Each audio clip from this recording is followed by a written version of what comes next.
Hi everyone, this is Veronica. Today we are going to discuss about J&K Public Safety Act. If you know that former IAS officer Shah Fazal was stopped at New Delhi airport and sent back to Kashmir, where he has been detained under Public Safety Act PSA. That's what has been reported by unnamed government sources. So now we'll discuss about, after all, what is this J&K Public Safety Act and why it is known as a very draconian law.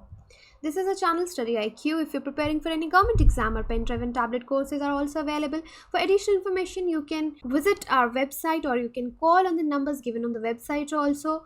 This course has been prepared by top faculties of StudyIQ, and now you can buy this course at Rs 625 per month only. You can follow me for my video updates on Instagram and Facebook.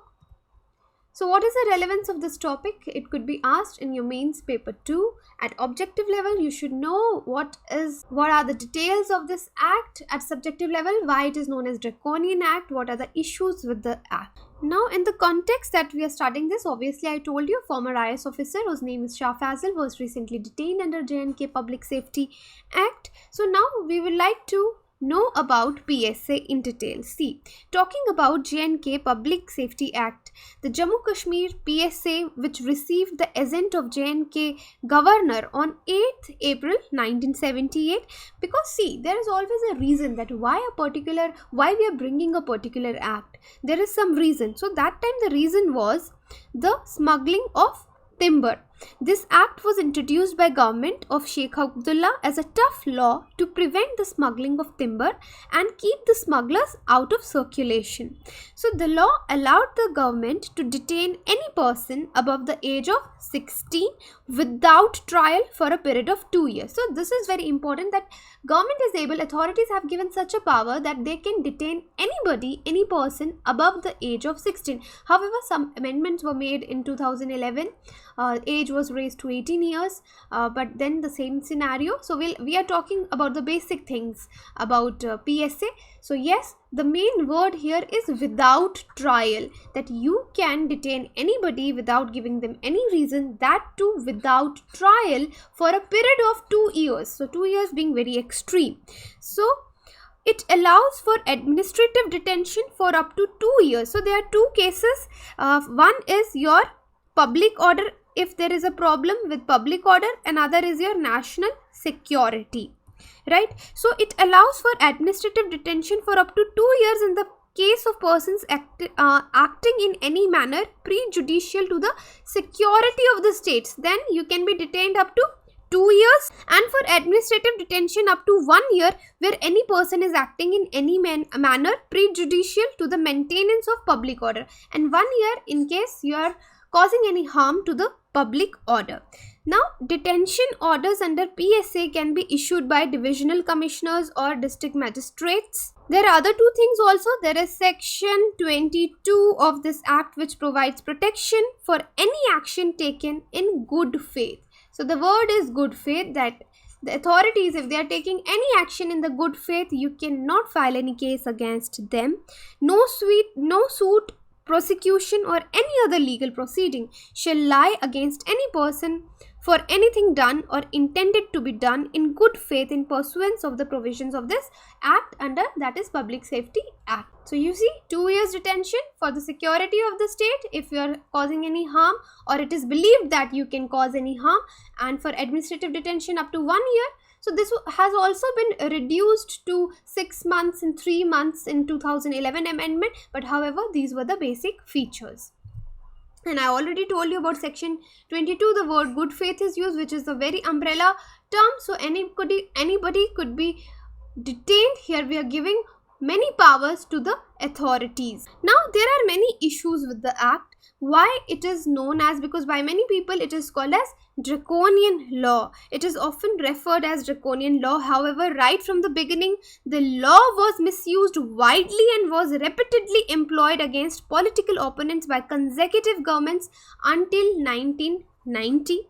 After emergence of militancy, the J&K government frequently invoked PSA to crack down on separatists. You know about the separatists in Kashmir, like Hurriyat parties, where they want a separate state for state as in a country for Kashmir, or they want to join Pakistan.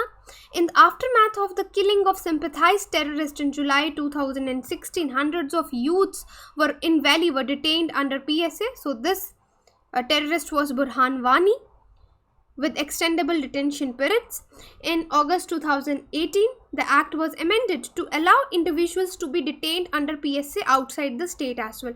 Earlier it was that you can only arrest the person within the state, but after 2018 amendment, now you can detain anybody outside the state also, like Shah Faisal was detained. Now other issues with this act are like the detaining authority need not disclose any facts about detention which it considers to be against the public interest to disclose.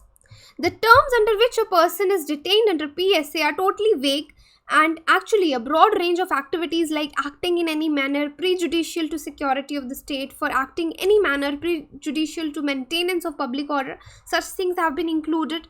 Then the vagueness provided in the act gives unbridled powers to authorities also. The detainees therefore are effectively debarred from contesting the legality of their detention.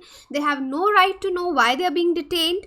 So PSA does not provide for a judicial review of detention also.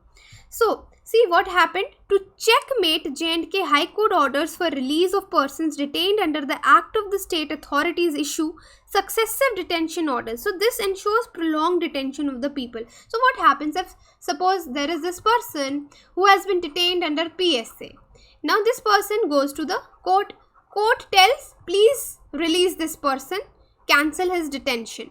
So what the government authorities they do, they renew the order. They give a new order. So this person, once who is released by the court, is detained again.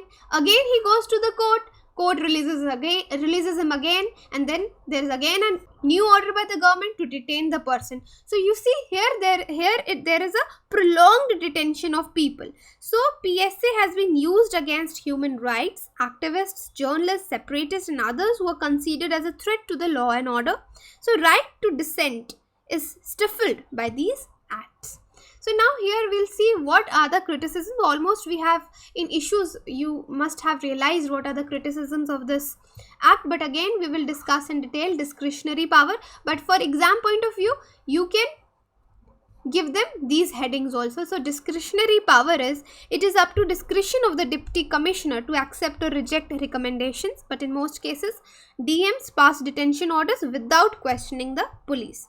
Next is revolving detention. As I already told you, this is person who has been detained, then court orders his release, but again there is a new order for his detention. So this is in circulation, revolving detention. So there was this Hurriyat leader Masarat Alam who has been booked under PSA for 17 consecutive times. So this cycle has been repeated 17 times.